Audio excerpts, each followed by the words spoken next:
夫將大家拉到嚟上環嘅佛母街。香港開埠初期，有好大批嘅華人由中國嚟到香港避難。呢班華工因為當時居住嘅環境擠迫，衞生嘅條件惡劣，唔少人都染疫而死。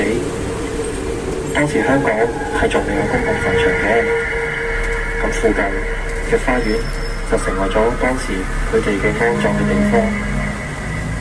當時佢哋安葬嘅其實都只係佢哋一啲無名無姓嘅屍首，隨意咁樣拋棄喺度。即係難聽啲講句，其實係亂葬崗。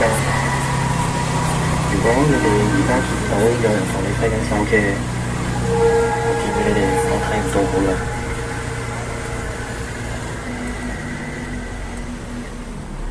好啊，各位叔伯兄弟、姨媽姑姐、朋友仔，我哋到站啦，記得帶齊你哋嘅嘢落車啦，拜拜啦。